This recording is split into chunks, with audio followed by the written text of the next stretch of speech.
Vamos a abrir nuestras Biblias en Lucas capítulo 8, versículos 22 al 26.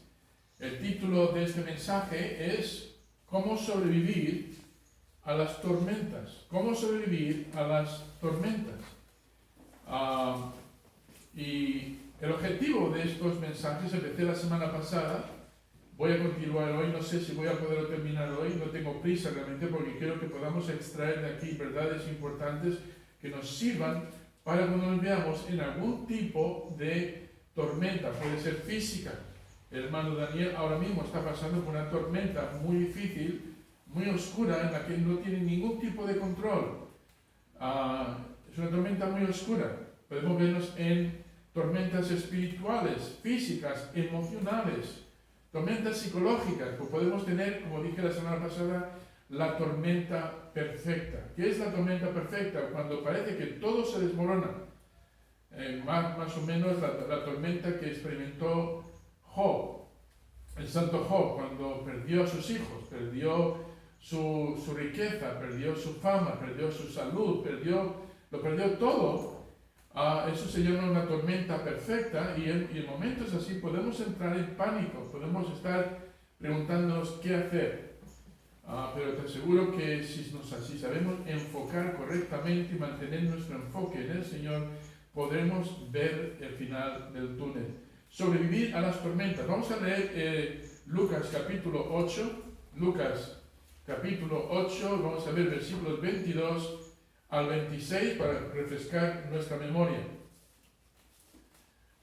Lucas capítulo 8, versículo 22 al 26. Aconteció un día que entró en una barca con sus discípulos, se refiere a Jesús, y les dijo: pasemos al otro lado del lago, y partieron. Pero mientras navegaban, él se durmió y se desencadenó una tempestad de viento en el lago, y se anegaban y peligraban. El peligro es claro, es evidente, es lógico. Pero ahora fíjate cómo responden. Y vinieron a él y le despertaron diciendo: ¡Maestro, maestro!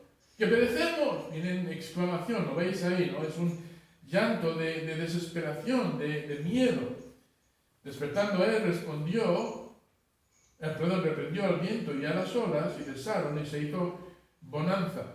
Y les dijo, ahora toma nota, porque el versículo 25, lo que estaba esperando aquí, que el Señor Jesucristo, que sencillamente tuvieran una confianza plena en el Creador del universo, y estaba sentado precisamente con ellos. ¿Dónde está vuestra fe? ¿En qué estabais pensando? Y atemorizados se maravillaban y se decían unos a otros: ¿quién es este que aún a los vientos y a las aguas manda y le obedece? Bueno, nosotros sabemos quién es. Es el Creador del universo, tomando el cuerpo humano, pero sigue teniendo el poder para mandar a las tormentas, mandar a los truenos, mandar a las olas rugientes que se calmen y en un momento, en un instante, pueden desaparecer. Entonces, lo que hemos estado aprendiendo aquí, hermanos, es muy importante para cuando se presenten las tormentas en la vida, porque los principios son los mismos. Extraemos, exprimimos lo que vemos aquí y sacamos los principios que luego se pueden aplicar a otras áreas de nuestra vida, a otras tormentas en nuestra vida. Y lo que hemos visto, hermanos, es que las tormentas van a llegar, ¿no es cierto? Las tormentas son seguras. Si no estás entrando en una tormenta, estás dentro de una tormenta o estás saliendo de una tormenta, y son seguras, van a llegar. Dirás: pastor, yo no tengo ningún problema ahora, me decía María Inés, estoy de acuerdo con ella, de que parece que a nosotros no nos toca, pero ese mañana sí. Y ese mañana, de repente, de la nada, surge, como en el caso del hermano Daniel, o puede ser otro tipo de tormenta financiera. De repente pierdes el trabajo, o de repente todo en lo que confiabas se ha desmoronado y te ha dejado. ¿Qué hacer en esos momentos? Porque aquí dice: de repente ocurrió esta tormenta. Y hermano, las tormentas son así. Se pueden presentar y pueden ser muy amenazadoras y decimos: ¿qué voy a hacer? Y viendo que no tenemos control, no tenemos poder sobre la situación, y aún estando en la perfecta voluntad de Dios, porque aquí los discípulos, hermanos, estaban con Jesús en el barco. Eso indica de que estaban en la voluntad de Dios, estaban haciendo exactamente lo que Cristo les dijo. Vamos al otro lado. En la mente de Cristo no había ninguna duda de que iban a llegar al otro lado. De hecho, un poquito más adelante, el versículo 26 dice, y arribaron a la tierra de los Gadarenos. Allí tenía una cita con un endemoniado. Cuando le pregunta a este endemoniado, ¿cómo te llamas? Al demonio dice, me llamo Legión, porque somos muchos. En el libro de Marcos nos da un poco más de detalle, dice, porque eran más de 2000 demonios habitando en aquel endemoniado. Y sin embargo, este hombre viene y se postra delante de Jesús, reconociendo su deidad. Permítenos, por lo menos, que entremos en aquel acto de cerdos, y ellos reconocen la deidad de Cristo, aunque en este momento dado, los discípulos no lo tenían tan claro. Ahora, ¿qué hemos visto hasta ahora? Hemos visto una cosa, la semana pasada vimos el primer punto, la realidad de la tormenta. Igual que con José, cuando estudiamos las cárceles en las que podemos ver los confinamientos en los que podemos estar, primero tenemos que reconocer que es real, no es tu imaginación, no es un sueño, no es una pesadilla, esto es real. Tenemos que tratar con la realidad, no podemos negar la realidad porque eso ya sería casi entrar en locura. No, esto no puede estar pasando. Mucha gente entra en una especie de autonegación, no quieren reconocer lo que... Y entonces es como que se encierran en la habitación, entran en una depresión y no se atreven ni a salir de la puerta, cierran las persianas, no quieren comer, no quieren hablar, entran en un estado de depresión, hermanos. No, tenemos que hacer frente a la realidad, tenemos que reconocerla. Las tormentas son ciertas, si no lo son ahora, te aseguro que llegarán. El Señor lo confirmó, en este mundo tendréis aflicción. No quizá tendréis, sino tendréis aflicción. ¿Y por qué tendremos aflicción? Porque vivimos en un mundo roto. Este mundo, hermanos, no es como lo creó Dios. Dios lo creó perfecto. Pero entró el pecado y eso chafó todo. El mundo entró en una especie de condena, de desastre continuo también el ser humano. Y vivimos en un mundo roto. Cuando la gente dice, ¿por qué Dios permite las cosas que ocurren? Hermanos, empezaron a ocurrir en el jardín del Edén cuando Adán y Eva negaron a Dios y luego vino la maldición sobre la tierra. Pero el Señor nos provee una salida. Y la salida, hermanos, siempre va a ser la que nos dé el Señor. Entonces, la realidad de las tormentas son ciertas, las tormentas son desagradables, son muy desagradables a veces, las tormentas son incontrolables, no podemos hacer nada para remediarlo. Imaginaos el caso de Job. Hermano, de repente viene un torbellino y fallecen sus hijos, estaban teniendo una celebración. Todos los días mueren de golpe. De repente, ¿quién se iba a esperar eso? Evidentemente había alguien que estaba detrás de ese torbellino. ¿Quién era?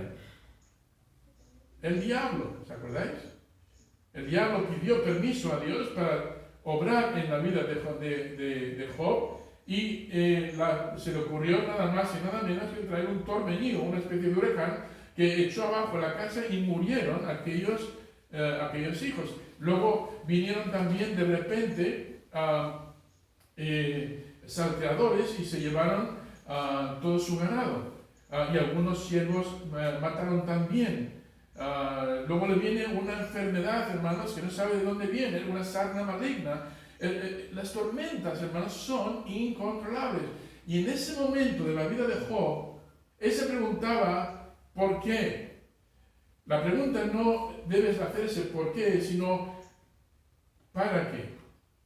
Si sabemos que Dios está en control, entonces no es por qué, sino para qué. Ahora, si es por causa del pecado, ya sabemos qué tenemos que hacer. Confesarlo, arrepentirnos y, hermanos, cambiar de camino, cambiar de dirección. Pero si es por una prueba, no hay nada que vas a poder hacer cuando se presenten las tormentas. Puedes estar en armonía con el Señor, puedes estar en perfecta comunión con el Señor, en su perfecta voluntad, siendo fiel, y aún así te vienen las tormentas. Entonces las tormentas son incontrolables, las tormentas son imparables, a no ser que Dios intervenga, ¿verdad que sí? Porque aquí vemos a los discípulos que estaban atemorizados, no sabían qué hacer, y eran hombres de mar, hombres curtidos en el mar, eran hombres que llevan toda su vida acostumbrados a pescar en ese mar tempestuoso, en ese mar de Galilea, que era tan temperamental. Estaban acostumbrados, pero en este momento parece que se ven al final de sí mismos, no saben qué hacer, no pueden parar, están en medio del lago. Las olas empiezan a cubrirles, los rugidos de los truenos empiezan allí, hermanos, a sonar tan fuertes que piensan, dan por hecho de que van a morir. Son imparables, las tormentas también son inconfundibles. Inmediatamente reconocemos que estamos en esa tormenta. Entonces, muy importante no negar la realidad. Es una realidad, no podemos escondernos de esa realidad. Tenemos que hacer frente a la realidad. Ahora, hoy vamos a mirar la reacción. Aunque no podemos tener control de las tormentas, sí podemos tener control de nuestra reacción. Siempre y cuando tengamos el enfoque adecuado. Quizá habéis visto esas películas cuando viene un huracán, un desastre, y todo el mundo se pone a correr en todas las direcciones, no saben ni por dónde van como gallinas sin cabeza, y siempre hay una persona que entiende la situación y empieza a poner control. ¿Por qué uno tiene una reacción para solucionar y los otros, sin embargo, corren de un lado para otro sin saber qué hacer? Todo tiene que ver, hermanos, con el enfoque y el conocimiento que tengan. Entonces vamos a ver este segundo punto esta mañana, la reacción de las tormentas. ¿Cómo reaccionaron los discípulos? Pues, si miráis en el versículo 22 otra vez, dice así, versículo 23, pero mientras navegaban, él se durmió y se desencadenó. Toma nota de esa palabra, desencadenar es algo de repente, ¡pum! Estás atado seguro y de repente se rompe algo y todo se vuelve loco. Se desencadenó una tempestad de viento en el lago. Y claro, de repente las olas empiezan a subir. Dicen los expertos que conocen ese mar, que esos vientos a veces pueden levantar olas de 2 metros. Estás en una barca de pesca, no estás en un Titanic. Por lo tanto, el agua está entrando.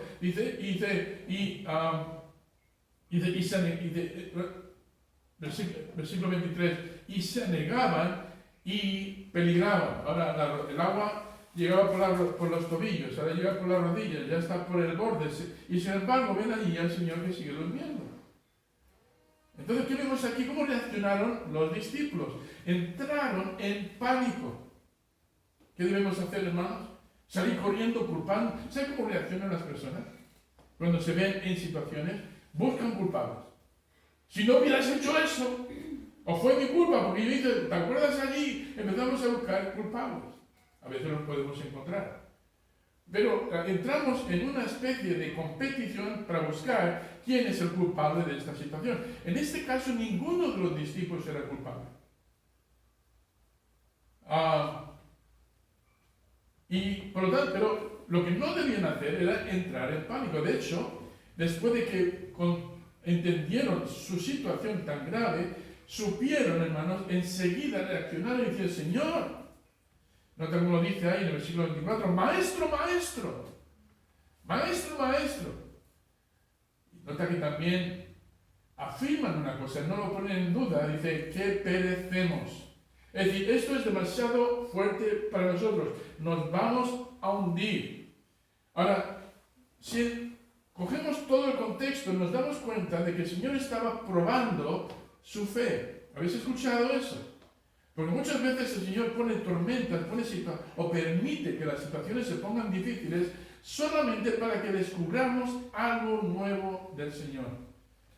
Cuando una persona recién conoce al Señor, tiene un concepto muy limitado del Señor. Yo solamente sé que antes estaba en tinieblas y ahora veo. Antes estaba perdido en mis pecados, pero ahora algo ha ocurrido, me siento distinto. Sé que ahora mismo Cristo es mi Salvador y mora dentro de mí. Sé que algo ha ocurrido, pero si le preguntas algo sobre la vida cristiana no va a entender. Si le preguntas qué poder tiene el Señor realmente en todas las áreas, no lo va a entender. Es un bebé en Cristo.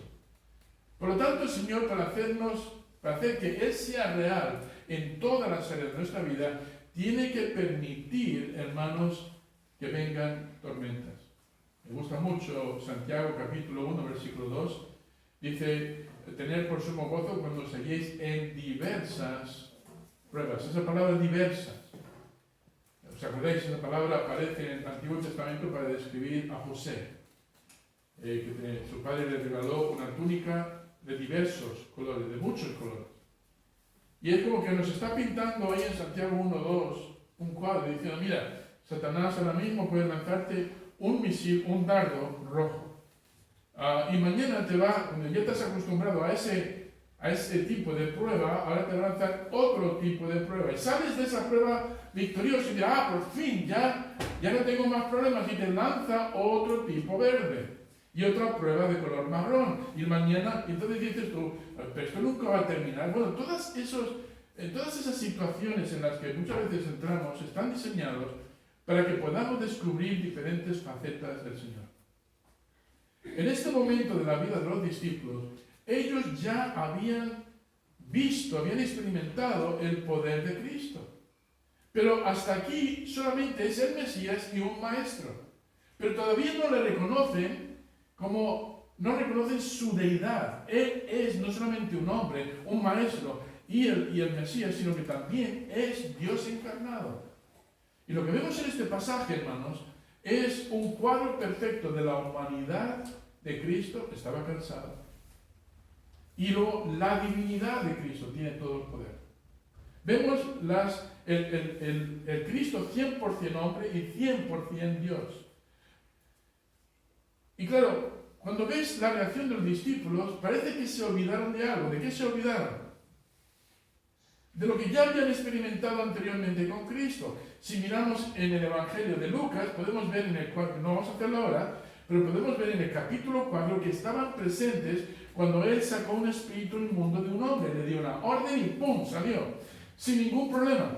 Los discípulos lo intentaron, pero no lo consiguieron, y van al Señor y dicen, Señor, y el Señor lo consigue, y dice, Señor, ¿por qué nosotros no pudimos hacerlo? Dijo, porque este género no se quita sino con ayuno y oración. Estaban aprendiendo a reconocer quién era el Señor. En el mismo capítulo 4 vemos a Pedro descubriendo un poco más del Señor, porque ahora su suegra enferma, y Jesucristo viene y la sana sin ninguna dificultad. Aquello debía ser asombroso para Pedro. Él descubrió algo más sobre Jesús, que Él tiene poder sobre las enfermedades. Luego en el capítulo 5 vemos que salieron a pescar, toda la noche estuvieron pescando, estaban frustrados porque no conseguían alimento, no conseguían peces, y el Señor dice, mira, echad la red al otro lado. Instantáneamente el barco como que se hundía, la red estaba llena, y ahí el mismo Pedro se dio cuenta del poder que tenía, un poco más del poder que tenía Jesucristo. Señor, reaccionó de una forma sorprendida, como diciendo, ¿tú de verdad eres el Señor? Pero le necesita enseñar más cosas. En el capítulo 6 sana a un hombre con el que tenía la mano seca. Llevaba así durante mucho tiempo, los médicos no pudieron hacer nada, y Jesús, hermanos, en un instante le sanó. En el capítulo 7, versículo 17, vemos que ahora vienen multitudes a Él con enfermedades, y también los sana uno por uno. Todo esto lo han estado descubriendo los discípulos, pero siempre, escucha, siempre ajeno a ellos, no les tocaba personalmente. Siempre era la amenaza de muerte con alguna persona o una situación difícil, pero no realmente con ellos mismos. Vemos en el capítulo 6 también que sana al siervo de un centurión, pero ni siquiera tiene que ir a la casa del centurión. Le dice al centurión, tengo un siervo que está malo, le quería mucho. Dice, los médicos no pueden hacer nada, y dijo, voy para allá. Dijo, Señor, no hace falta, yo soy hombre de autoridad también, y yo mando a un soldado que haga algo, y él lo hace. Y si tú das la orden, lo haré. El Señor se quedó sorprendido de ver este tipo de fe de un romano, Un hombre que dijo, mira Señor, tú no necesitas ir allí. Yo sé que desde aquí, si tú das la orden, se va a obrar el milagro, porque tú tienes autoridad y no necesitas estar en un lugar para poder hacer ese tipo de milagro. Le vemos también aquí en el capítulo 7 cómo resucita al hijo de una viuda. Los discípulos, todo esto les sirvió de aprendizaje, iban descubriendo y aprendiendo más y más del Señor Jesucristo. Pero ahora les pone bajo una prueba de fuego. Ahora vais a ser vosotros los que vais a estar en peligro de muerte. La cosa es mucho más personal aquí. Y ahora se ven los discípulos allí, hermanos, viendo que su vida, hermanos, estaba a punto de terminar. Y el Señor aquí le dice, ¿dónde está vuestra fe? Como diciendo, ¿no me habéis visto anteriormente obrando? ¿Acaso no entendéis que yo tengo también autoridad sobre los elementos? Yo creo que en ese momento no lo entendieron. Y no fue hasta que el Señor se levantó sin ningún esfuerzo, sin gritos, sencillamente dijo callar, dio orden al viento y al mar, y de repente, hermanos, igual que se levantó la tormenta, se tranquilizó. Se hizo gran bonanza. Esa palabra bonanza la estuve mirando en el diccionario y significa gran calma. De repente ya no se oye ni el viento, no se oye nada, ni los pájaros, es como que así de repente. Pero hermanos, esto solamente fue un trayecto para Jesús. El Señor lo tenía claro, iban a arribar al otro lado. Él tenía cita con un endemoniado. ¿Sabe quién era ese endemoniado? Se le llama el endemoniado gadareno. El endemoniado de Gadara. Era un hombre que llevaba, hermano, le ponían cadenas y las rompía. Tenía tal fuerza diabólica obrando en él que no podían ni atarle. Le tenían ya por imposible. Le ataron en los montes porque no querían que ni se acercase a la ciudad. Y el Señor, hermano, cuando quiere ir al otro lado del lago, era porque tenía una cita divina con este hombre. También quiso mostrarles, escuchar, el poder que tenía sobre el diablo. Y llegó allí, hermanos, este encadenado se tiró a los pies del Señor y dijo, ¿qué tienes con nosotros, Jesús? No era el endemoniado que estaba hablando, era el demonio o los demonios que estaban dentro. Y el Señor le pregunta, ¿cómo te llamas? Dijo, Legión, porque muchos somos. Legión. Bueno, ¿cuántos es una legión? Si miras en el Evangelio de Marcos, encontrarás que eran más de 2000, eran unos 2000 demonios. Cuando Dios dio autoridad o mandó salir de aquel hombre, hermanos, aquellos de 2000 demonios, salieron, pidieron permiso para por lo menos morar en los cerdos. Y se levantó allí una estampida de cerdos endemoniados que se tiraron por un precipicio. Y la gente, después de ver aquello, hermanos, decían a Jesús, por favor, vete de aquí. 2000 cerdos, eso es mucha ganancia perdida, ¿verdad? Prácticamente todo su bienestar económico estaba en aquellos cerdos. Y ahora se han ahogado. Pero hermanos, lo que estamos viendo aquí es su reacción. El Señor quería hacerles entender de que Él es más grande, o ponerlo ya personal, más grande que el COVID. ¿Cuántos estáis de acuerdo con nosotros? ¿Pensáis que el Señor está temeroso? ¿Pensáis que el Señor Jesucristo estaría aquí andando con una mascarilla?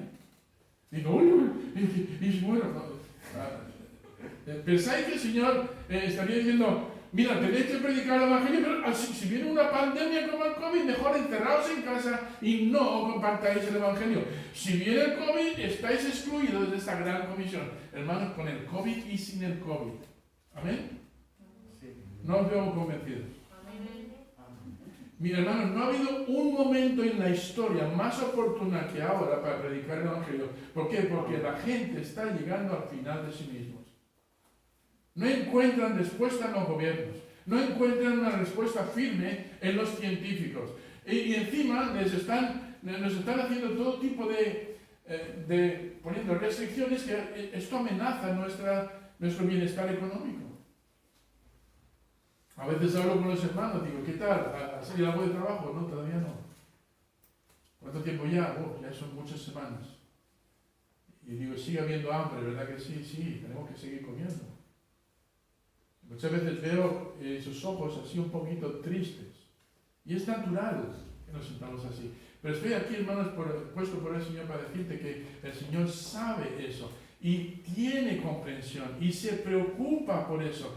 Y lo que quiere que hagamos antes que nada es que aprendamos que Él es poderoso. No solamente con las enfermedades, sino con las tormentas. Muy importante eso. La reacción, hermanos, es que tenemos que tener es acordarnos de que hay un plan para todo esto. Uno, para madurarnos, para que lleguemos a ser cristianos mucho más estables, mucho más maduros espiritualmente, que no reaccionemos ante las estampidas, sino que seamos de aquellos que tienen la voluntad sometida al Espíritu Santo y el Espíritu Santo les da dominio propio. En Santiago, volviendo a Santiago capítulo 1, versículo 2 en adelante, dice: tened por sumo gozo cuando os halléis en diversas pruebas, sabiendo que la prueba de vuestra fe tiene un propósito. Produce paciencia. Es una paciencia, esa paciencia es durabilidad, aguante, no es resignación. ¡Ay, qué vamos a hacer! No, la prueba de vuestra fe es ese tipo de aguante que sabe aguantar hasta el final. ¿Por qué? No porque vea la solución, pero porque ve al Señor que va a dar la solución. Entonces vemos aquí, hermanos, que ellos necesitaban todavía aprender algunas cosas del Señor. Y dicen: Señor, no te preocupas de nosotros. Como diciendo, ¿dónde estás metido? ¿Estás escondido por algún lado? Ahora, Jesús no estaba escondido. Y también, hermanos, aprendemos aquí, primero, que Jesús es una persona, es alguien a quien le importamos.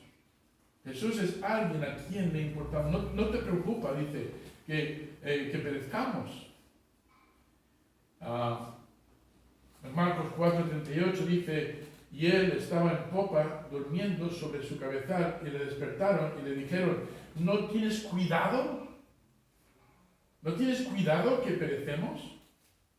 Como diciendo, ¿no te preocupa nuestra situación? A veces nos hemos visto así, ¿verdad?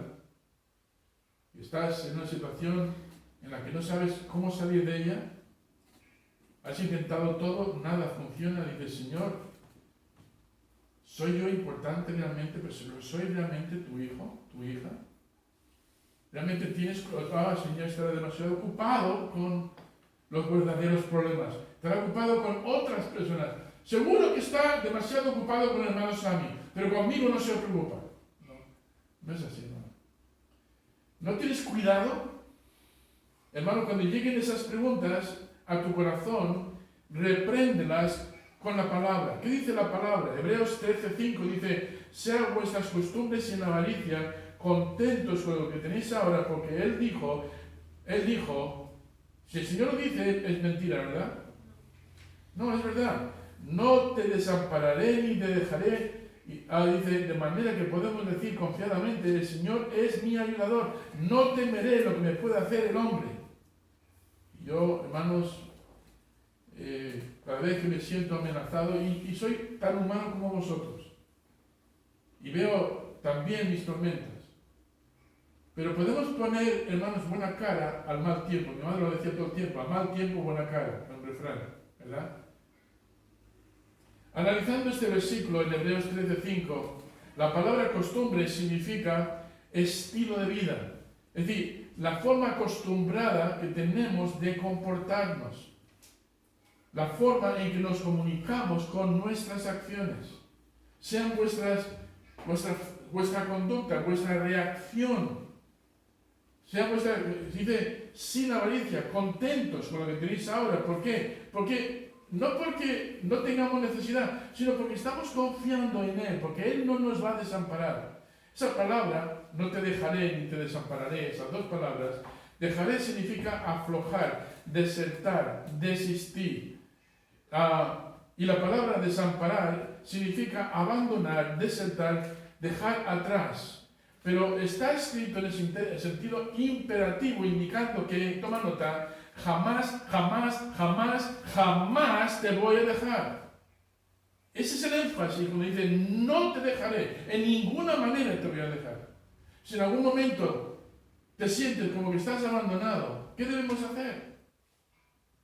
Hermanos, el Señor dice, ten la costumbre de reaccionar entendiendo el papel que Dios juega en tu vida. ¿Cuál es? No te voy a dejar, en ninguna manera te voy a dejar.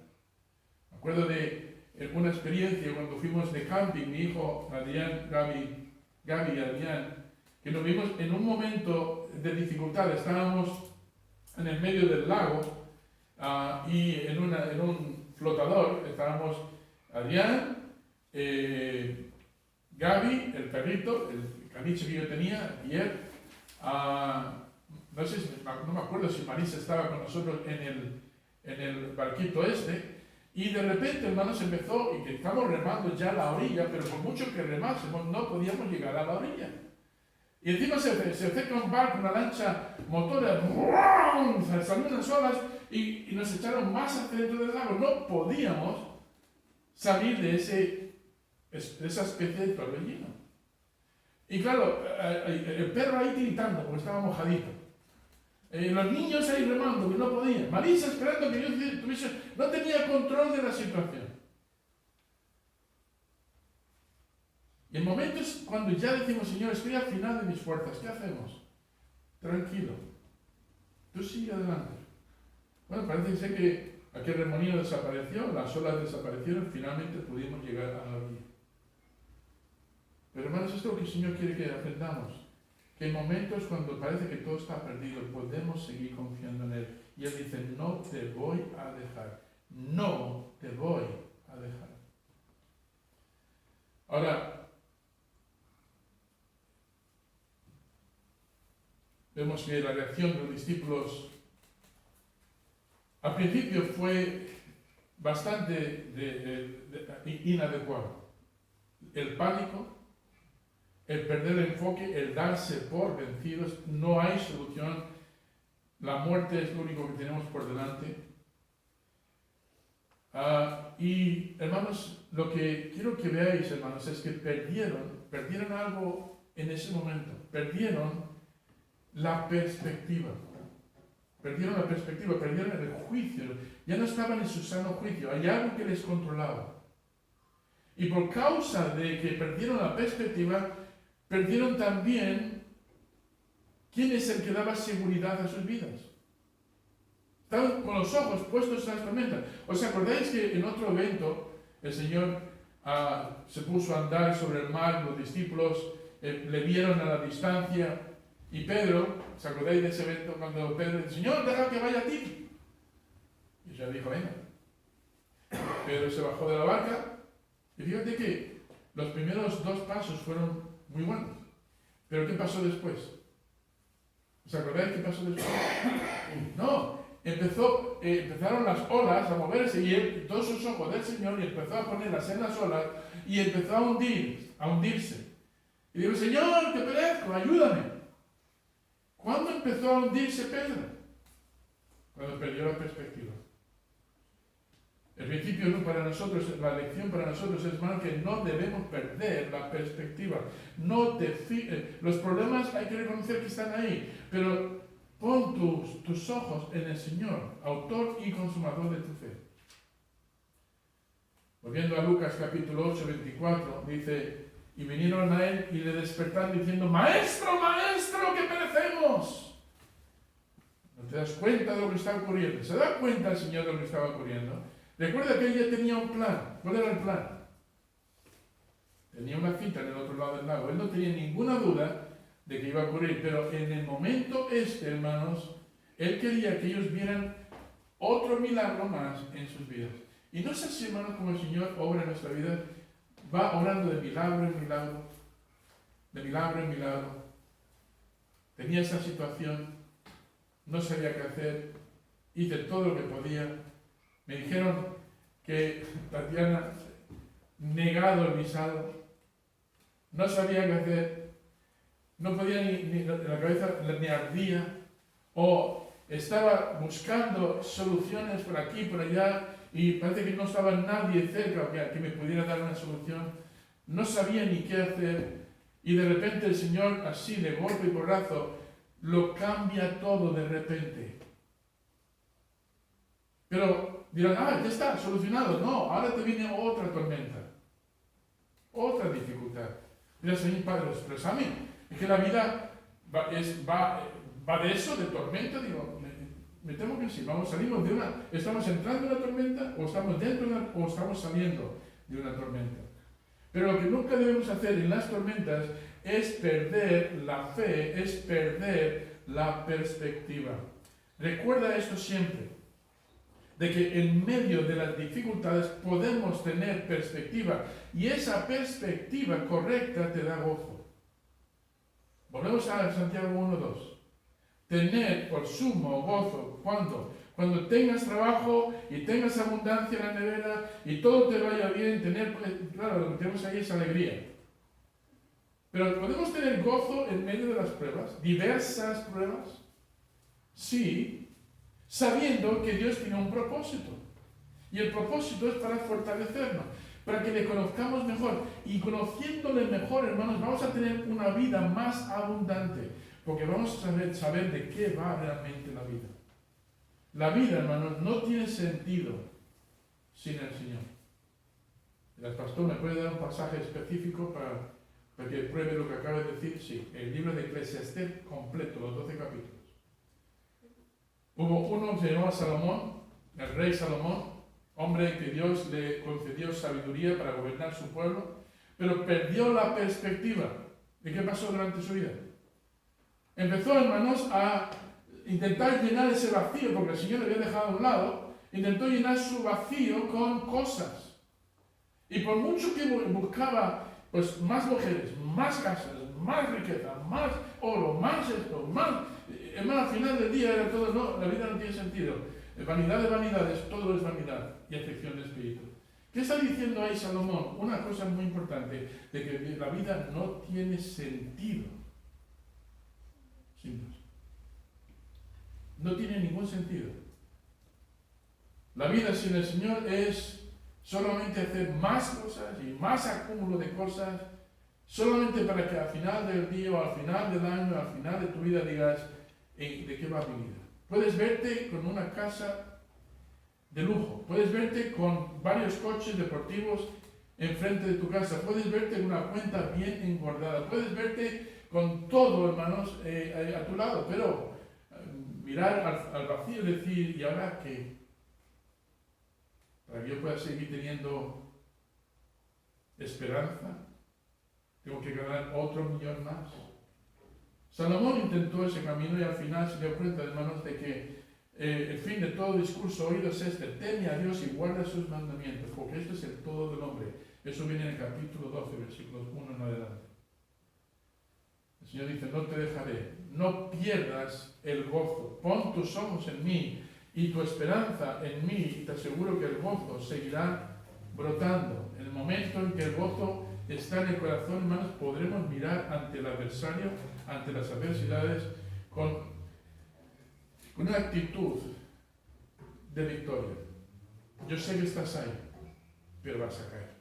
No por mi propio poder, sino porque cuento con el poder del Todopoderoso Dios, que me ha sacado ya de una serie de situaciones. Y sé que, igual que lo ha hecho entonces, lo va a seguir haciendo en mi vida. Entonces, hermanos, me voy a quedar aquí. La semana que viene vamos a ver el rescate de la tormenta. Y vamos a ver varias cosas aquí. ¿Qué tenemos que hacer? Voy a dar un adelanto. Primero, cuenta siempre con su presencia, no lo dudes. Segundo, recuerda el propósito de Dios para tu vida. Dios tiene un propósito. Tercero, confía en su protección. También reconoce su poder y que Él tiene un tiempo para todo. No es tu tiempo, es el tiempo del Señor. ¿Cuántos de vosotros os habéis hecho la pregunta ¿hasta cuándo va a estar este COVID? ¿Verdad que sí? Cuando estuvimos 3 meses confinados, dijimos, ya, cuando se termine el confinamiento, volvemos a la normalidad. No, ahora llevamos 9, 10 meses, 11 meses, no sé cuánto tiempo. Y decimos, bueno, yo estoy harto de esto. Yo ya lo he dicho también, termino para atrás y ¿sabes una cosa? Estoy harto de esto. Y luego tengo que decir, un momentito, Sandy, si sigues así durante el día lo vas a pasar muy mal.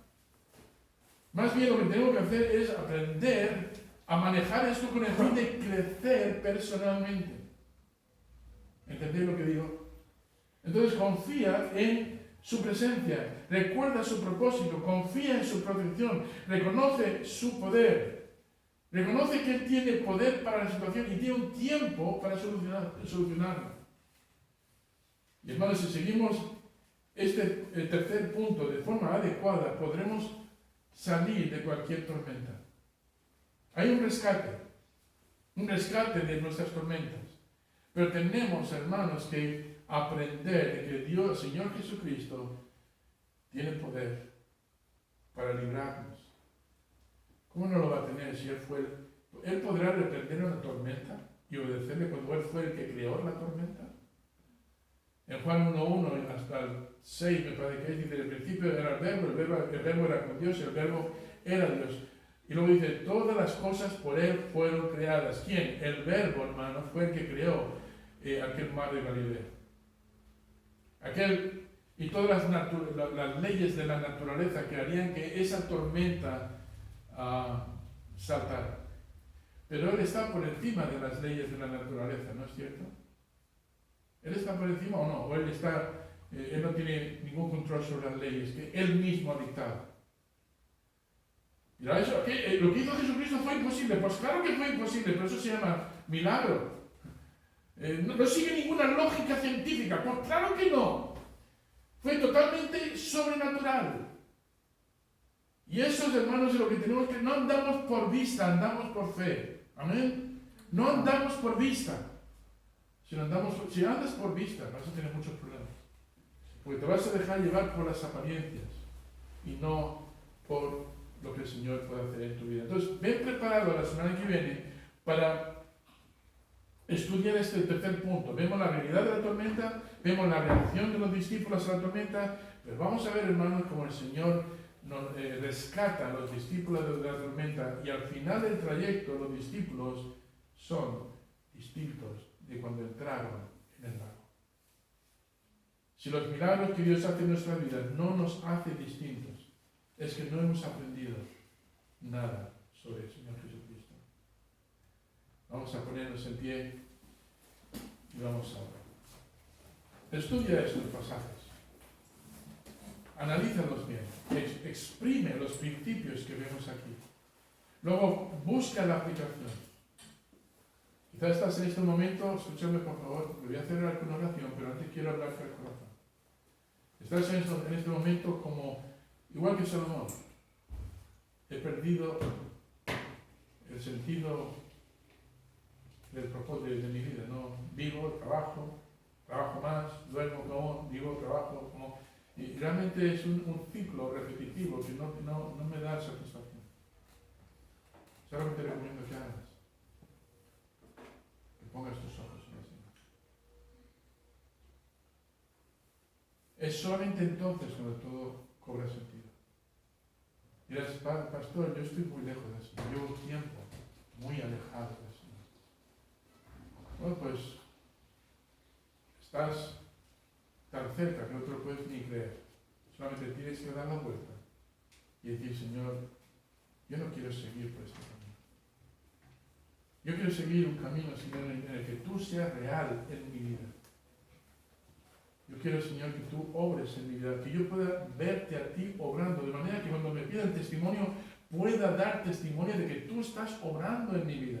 Muchas veces cuando se pide testimonio y no damos testimonio, no creo que sea lo que voy a decir la única razón, pero me da la impresión de que el Señor no está obrando como Él quisiera obrar en nuestra vida. Los milagros del Señor están todos los días ahí disponibles, si los queremos buscar, si queremos poner nuestra confianza en Él. Entonces, si te sientes muy alejado de Dios, acércate a Él. Él está más cerca de lo que te crees. Ven a Él con arrepentimiento, primero con confesión, luego con arrepentimiento, y luego sencillamente dar el paso de fe y decir, Señor, ayúdame a mantenerme cerca de ti. Si estás aquí y todavía no conoces a Cristo como tu Salvador, te quiero decir que estás a esto de ser salvo. Solo tienes que confiar en lo que el Señor dice en su palabra. reconocer tu condición pecaminosa que te separa de Dios, reconocer que Él ha hecho un puente, que es Jesucristo, y que si ponemos nuestra confianza en Él, podemos llegar, hermanos, a tener posesión de esa salvación. Si no tienes esa salvación segura, te invito a que lo hagas hoy, que recibas a Cristo como tu Salvador. Vamos a ver. Señor y Padre Celestial, hemos podido ver hoy la segunda lección, segundo punto en esta historia de la tormenta. Tenemos que ser realistas, Señor, y darnos cuenta de que la vida está llena de dificultades, de pruebas, por ponerlo de forma figurada, de tormentas. Si no estamos ahora en una, vamos a estarlo pronto. Pero sabemos, Señor, que podemos reaccionar con fe, depositando nuestra confianza en ti, pero no en el último momento cuando llega la tormenta. Antes de entrar en la tormenta debemos saber de dónde estás ya andando en tu voluntad, disfrutando de tu presencia en nuestra vida. Si hubiera aquí algún hermano que ha perdido esa perspectiva, yo te pido, Señor, que le ayudes a entender de que todavía hay tiempo para arreglar esto antes de que se tengan que ver en una tormenta y tengan que ser reprendidos por su falta de fe. Obra, Padre, en cada uno de nosotros, pues yo no estoy fuera de las tormentas, a mí me van a venir, pero me consuela lo que hemos visto en Hebreos, Señor, donde dice que tú nunca, jamás, nunca nos vas a desamparar, jamás nos vas a dejar. Señor, qué bendición tener esas promesas ahí. Ayúdanos a echar manos a ellas y consolarnos y ser así consoladores de aquellos que hayan perdido la esperanza. Ayúdanos, Señor, durante esta próxima semana y ayúdanos, Señor, a ser luces ante todo aquel, Señor, que pueda estar buscando un poquito de orientación en su vida. En Cristo Jesús. Amén. Amén.